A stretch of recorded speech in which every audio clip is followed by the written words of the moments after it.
Bonjour, nouvelle vidéo. Alors aujourd'hui je vais essayer de vous parler de la conscience, surtout de l'éveil des consciences. Éveil de la conscience, parce qu'il y a beaucoup de monde, il y a énormément de monde sur la planète qui a l'éveil de la conscience qui s'éveille. L'éveil de la conscience par rapport à quoi? Par rapport à beaucoup de choses. Les gens, ils ont petit à petit, moi je le vois à travers mes thérapies, je le vois à travers les gens qui viennent me consulter pour aller mieux. Ce qui les emmène à ça, c'est l'éveil de leur conscience. C'est-à-dire, ils prennent conscience que finalement, travailler dans le job qu'ils ont, faire les activités comme ils les font, ça a de moins en moins de sens. Ça a de moins en moins de sens et je crois que c'est ça un petit peu l'éveil de la conscience. C'est quand tout d'un coup, tu prends conscience que ce que tu fais, ça n'a pas tellement de sens. Ou en tout cas, ça n'a pas du sens pour toi. Alors oui, tu dois gagner ta vie, oui, tu dois payer ton loyer, tu dois nourrir tes enfants, tu dois mettre de l'essence dans ta voiture. Il y a pas mal de choses qui sont des choses que tu dois faire. Je parlais justement hier avec quelqu'un qui me disait le verbe devoir, je l'aime pas. Qui sont des choses que ouais, tu as mis en place et que tu assumes jour après jour. Tu vas te toi-même, sans t'en rendre compte, enfin en tout cas avant que tu prennes conscience, tu t'organises une vie, tu t'emprisonnes dans plein de choses, dans des responsabilités, dans des devoirs qui sont pas naturels, dont tu n'as pas forcément besoin. Moi je rigole souvent en disant ouais mais si je demandais à un chevreuil ou à un renard de se pointer à telle heure à l'école le matin ou alors au boulot machin, il me dirait mais pourquoi? Pour quelle raison? Pour aller t'asseoir là pendant tant de temps devant une personne que tu apprécies, mais bon, peut-être pas pour y passer 8 heures non plus de suite chaque jour. Pour faire quoi? Non, non, c'est pas normal là ce que tu me dis. Donc bah là, il y a un éveil des consciences chez l'être humain, hein. Les animaux, ils n'ont pas besoin de ça, ils sont dans la nature. La seule chose qu'ils ont besoin, eux, c'est de se nourrir, c'est de se promener, c'est de s'épanouir, de se reproduire et de faire attention à ne pas prendre une balle dans les fesses par les gentils humains qui viennent réguler la nature qui ne sait pas faire toute seule. Quand on prend conscience que on n'est pas bien dans son job, qu'on n'est pas bien dans son job, on peut aimer un job, hein, c'est même mieux d'aimer son job, auquel cas on n'a pas besoin de se poser ce genre de questions, mais quand on prend conscience qu'on travaille juste pour gagner de l'argent, mais que finalement on passe des heures et des heures sans être épanoui, on va dire ça comme ça, je pense que je ne saurais pas dire un pourcentage, mais si je le lance comme ça à la volée, je pense qu'il y a bien en tout cas plus de 50% des gens qui ne sont pas épanouis, qui font un job qu'on appelle un job alimentaire, qui est là pour les nourrir, pour payer les factures, mais en vérité, ces gens ne sont pas épanouis. Puis quand tu réfléchis bien, tu places le plus de temps à ça. Je veux dire, on s'est emprisonné dans ces fonctionnements-là, dans cette espèce de conditionnement bizarre dans lequel on passe le plus de temps, hein. Si tu regardes, si tu as des enfants, si tu es marié, si tu as une femme ou un homme, et que tu regardes le temps que tu passes avec ta femme, avec tes enfants, et que tu regardes le temps que tu passes dans ta journée de travail, bah, tu passes moins de temps avec ta famille et les gens que tu aimes qu'au travail, quoi. Parce que bien sûr, quand tu vas rentrer, tu vas pas passer toute la nuit à profiter de tes enfants et de ta femme à un moment là que tu dors. Donc en fait, tu pars le matin relativement tôt une fois que tu t'es levé, donc tu n'as pas profité d'autre chose que de ton lit pendant la nuit, hein. Tu te lèves le matin, tu pars au boulot, tu es coincé dans une activité avec des gens, voilà. Tu rentres le midi pour ceux qui ont de la chance, hein, de rentrer un petit peu, ou tu manges vite fait un truc sur le pouce. Après, tu reprends le boulot. Et puis, bah, tu vas finir. Alors, il y en a qui finissent à 4 heures, il y en a qui finissent à 7 heures. Enfin, bon, bref. Mais quoi qu'il en soit, que tu finisses à 4 heures, à 5 heures, à 6 heures, à 7 heures, je veux dire, tu vas arriver à la maison, tu vas passer, allez 2 heures avec tes enfants, avec ton conjoint. Et puis là, il faut faire des choses. Il faut nettoyer cet endroit dans lequel tu t'es emprisonné parce que finalement, on s'est on s'est octroyé plein de pouvoirs, le pouvoir d'avoir une maison, le pouvoir d'avoir une situation, le pouvoir d'avoir plein de choses, mais c'est des choses qui nous rendent prisonniers finalement, parce qu'on doit les entretenir, parce qu'on doit mettre en place plein de petites activités pour conserver ça. Et en fait, on conserve et on nettoie et on entretient nos prisons.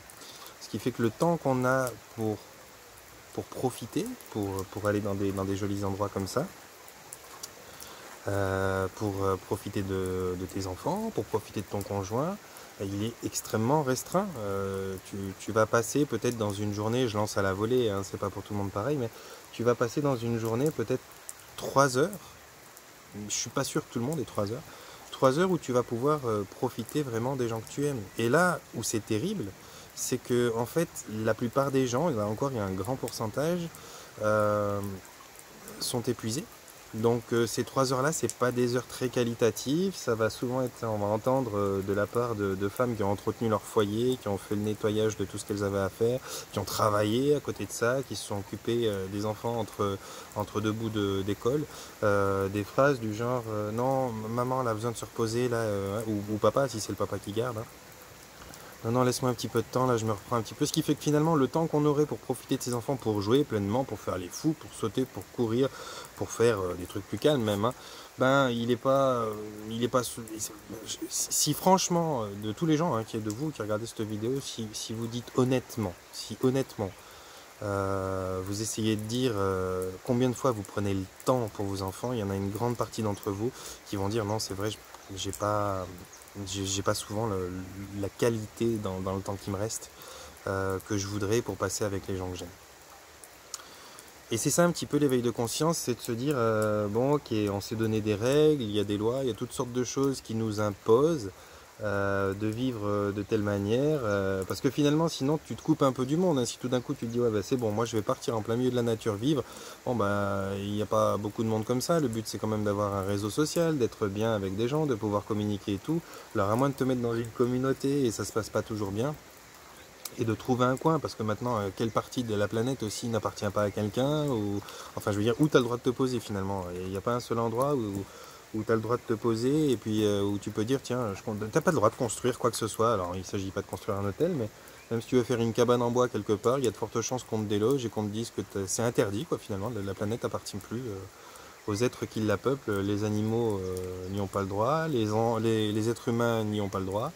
Il faut que tu achètes. Pour acheter, il faut que tu travailles. Et quand tu auras travaillé et gagné ton argent, tu vas acheter un bout de terrain. Et ce bout de terrain va te rendre esclave.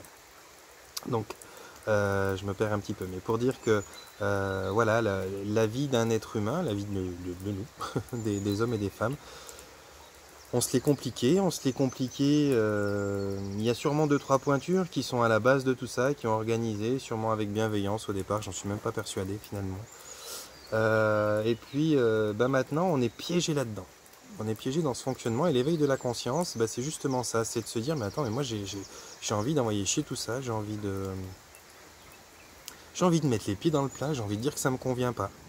Alors c'est très difficile parce que on vit avec des gens qu'on aime, qui sont nos parents, nos grands-parents, nos oncles, les amis, les machins, des gens qui viennent de plus loin que nous, des gens qui ont fait mieux ou moins bien que nous, enfin des gens qui ont des idées, puis il faut se confronter à toutes ces idées, puis il y a beaucoup de gens qui sont conditionnés, puis qui sont pas forcément heureux, hein. S'ils regardent honnêtement les choses, s'ils se regardent dans le miroir, ils vont dire non, finalement la vie je me suis pas senti heureux, enfin peut-être heureux mais pas libre, quoi. La liberté, il y a peu de gens qui peuvent exprimer vraiment ce que c'est que la liberté. La liberté de faire ce que tu veux du moment où tu te lèves le matin, c'est-à-dire tu te lèves le matin, tu fais ce que tu veux. Qui a cette liberté-là? À part en Amazonie, dans deux, trois tribus, il n'y a personne. Il n'y a personne. Tout le monde a des obligations. Et ça appartient qu'à l'être humain, les obligations. Et ben justement, quand on s'éveille en conscience, on essaye de limiter de plus en plus ces obligations, on essaye de regagner notre liberté, on essaye de trouver le bonheur d'une façon différente, un bonheur qu'on n'a pas besoin d'acheter à grands coups d'heures de travail au long de la journée pour voilà, c'est plus un bonheur qu'on veut financer en travaillant dans un job qui nous plaît pas, pour acheter une maison qui nous demande énormément d'efforts pour l'entretenir financièrement, physiquement, je veux dire. Ça reste quand même un piège, hein, un truc que tu achètes, enfin tout le matériel de toute façon, tout ce qui est matériel, c'est une sorte de prison, quoi. Parce qu'une fois que tu l'as, bah, t'as peur qu'on te le vole, t'as peur de le perdre, t'as peur qu'il s'abîme, enfin voilà, vraiment ça te piège. Tout le monde a fait l'expérience, enfin tout le monde. Il y a pas mal de gens qui ont fait l'expérience d'avoir un joli vélo, une jolie moto, une jolie voiture, toute neuve, et qui, dès qu'ils s'approchent d'un endroit où on risque de leur voler, ils ont de la peine à la laisser, ils sont inquiets, ou alors ils veulent pas frotter le trottoir parce que les jantes elles coûtent la peau des fesses et tout. Et ces gens-là, souvent, ils ont commencé avec une petite voiture. C'est une expérience que moi j'ai fait personnellement, qui était une crouille voiture que finalement j'aurais touché le trottoir 15 fois, je m'en foutais parce que de toute façon la jante elle était rouillée, hein. Et puis la voiture c'était pas le truc de dingue. Donc c'est là que tu réalises que finalement, moins la voiture est belle, moins elle est neuve, moins ci et ça, et moins elle te fait chier quelque part. Moins tu as de soucis avec ça, moins tu es préoccupé par est-ce que je vais la perdre, est-ce qu'on me la vole. Quelque part, c'est moins grave si on te vole un truc qui vaut 2 balles que si on te vole le truc qui te met un leasing sur je sais pas combien d'années, qui vaut la peau des fesses, et puis que quand tu mets le bras par la fenêtre et que tu conduis, on dit waouh, le mec il a réussi sa vie. Ça aussi, c'est le problème, c'est que justement, dans le conditionnement qui nous empêche d'être libre, eh ben, on a une image, et on va dire, ah tiens, putain, lui, il arrive en Porsche, lui, il a réussi sa vie.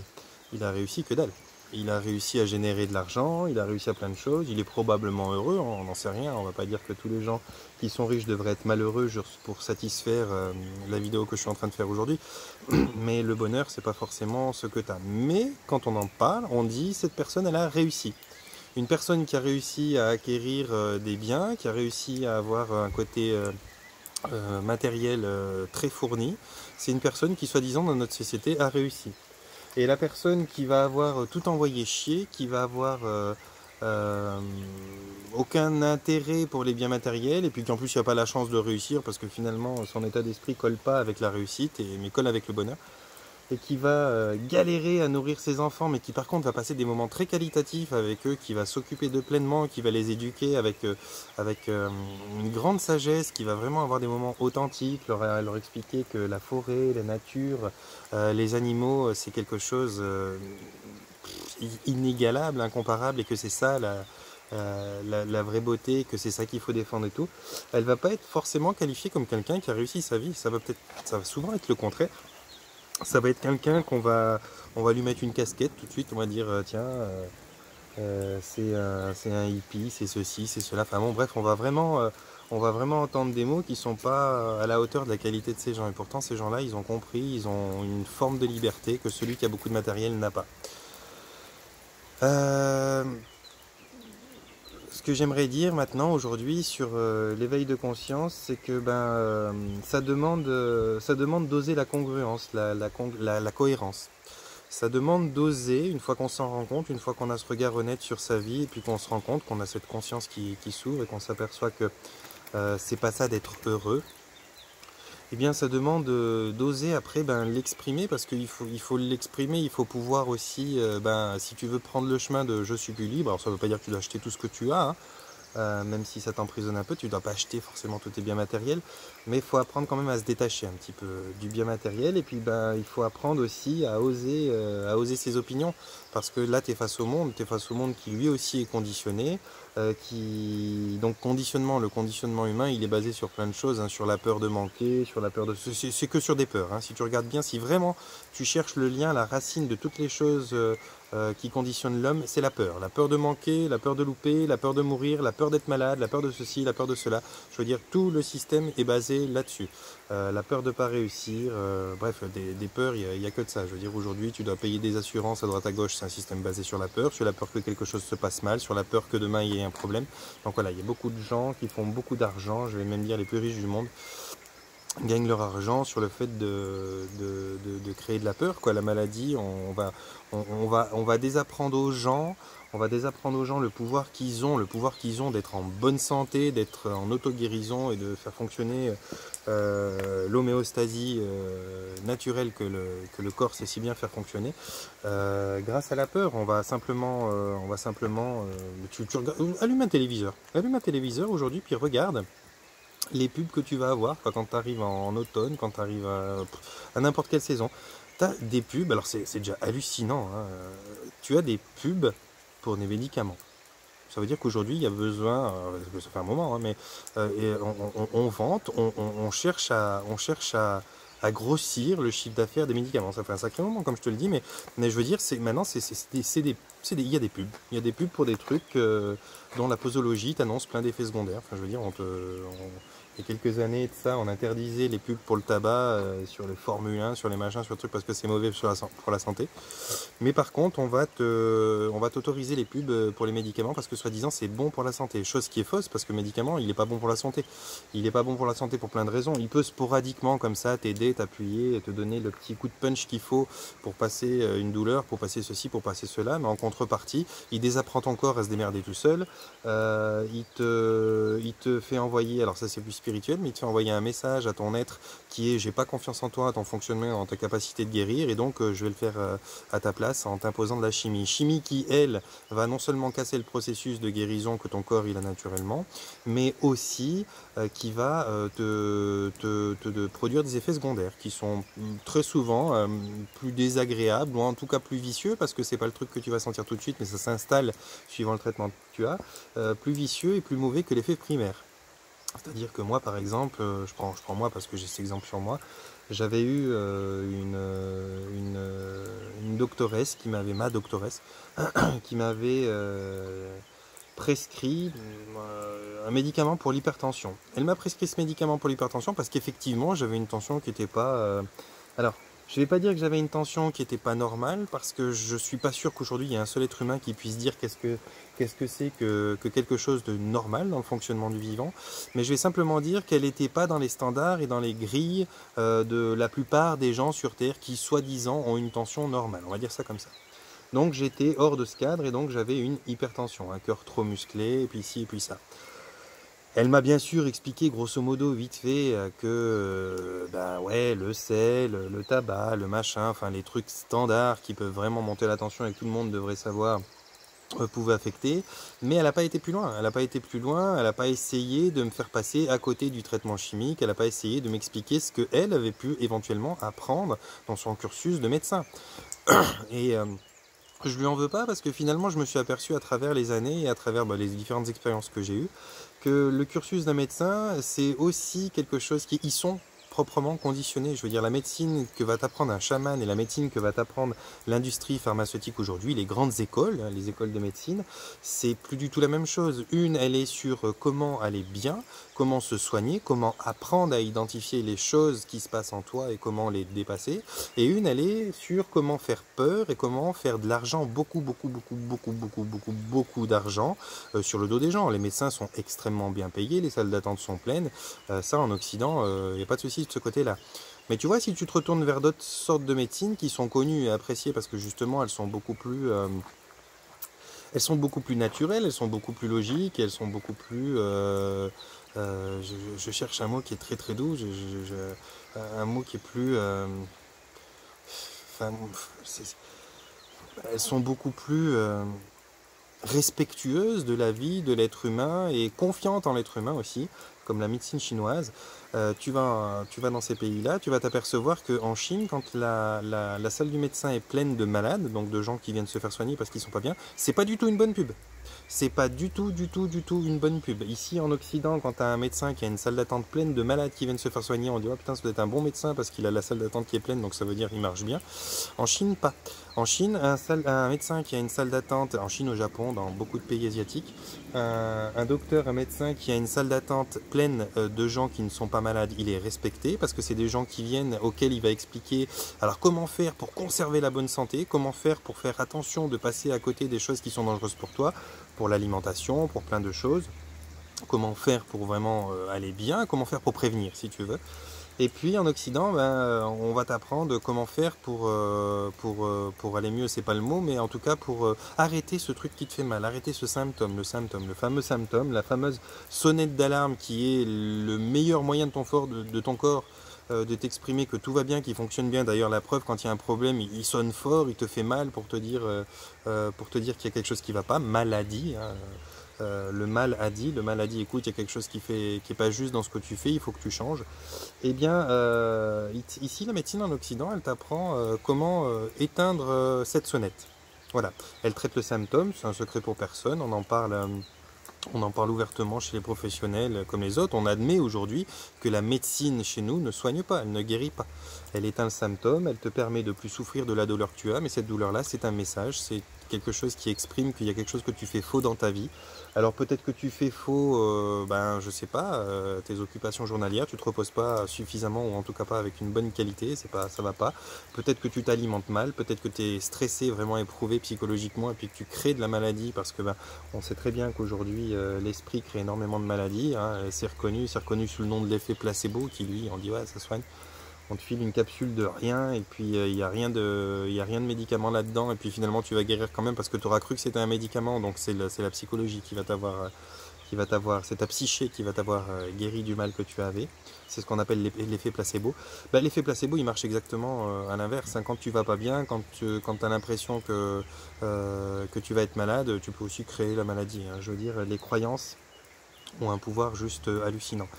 Moi, sur mon site, j'ai d'ailleurs marqué l'intention et la base du changement, parce que euh, quand tu as une intention, quand tu as une pensée, quand tu as une croyance, quand tu as une conviction, tu peux vraiment aller loin vis-à-vis de n'importe quoi. Tu peux démarrer un truc alors que tu n'en avais pas les capacités, soi-disant, que tu n'avais pas fait les études pour le faire. Tu peux guérir d'une maladie simplement parce que tu crois que tu en es capable. Il y a énormément de gens aujourd'hui qui guérissent de maladies qui sont soi-disant incurables ou qui sont mortelles et qui n'ont pas voulu passer par les cursus de la médecine normale. Je pense notamment à des cancers ou des choses comme ça. Il y a des gens qui guérissent de cancer par le jeûne, par la prière, par le repos, par les chants. Il y a énormément de gens qui ont guéri de cancer par des moyens très très inconnus et rejeté de la médecine. D'ailleurs, on va te dire que c'est un miracle, on va te dire que c'est un truc qui n'arrive qu'une fois sur 100, qu'on peut pas se réjouir de ça. Vous avez un coup de chance, madame, vous avez un coup de chance, monsieur, quoi. Et ça, c'est la conscience. Quand on prend conscience de quoi on est capable, quand on prend conscience que notre corps il fonctionne très très bien, quand on prend conscience que oui, on peut peut-être se faire un petit peu aider par un peu de chimie à certains moments, mais qu'il ne faut pas non plus s'appuyer là-dessus parce que ça ne guérit pas, ça va juste permettre de dépasser ou de passer par-dessus la douleur qu'on avait sur le moment. Mais cette douleur, c'est un message, il faut que tu comprennes dans la maladie, en tout cas, qu'est-ce qui t'a emmené cette maladie. Je ne te parle pas de la maladie, la petite angine que tu vas avoir, là on sait que c'est un virus, mais il y a beaucoup de maladies, il y a énormément de maladies qui ne sont pas des virus. On va pas parler de bactéries parce que les bactéries c'est quelque chose, tu vis, tu es plein de bactéries, je veux dire ton système intestinal notamment est bourré de bactéries et c'est grâce à ça qu'il fonctionne. Si tu n'avais pas de bactéries, enfin tu es la bactérie, ce qu'on appelle l'antibactérien, ce qu'on appelle l'antibiotique par exemple. L'antibiotique c'est l'antivivant, quoi, c'est l'antisymbiose à l'intérieur. On tue la bactérie alors que la bactérie c'est quand même ça qui te permet de vivre. Mais tu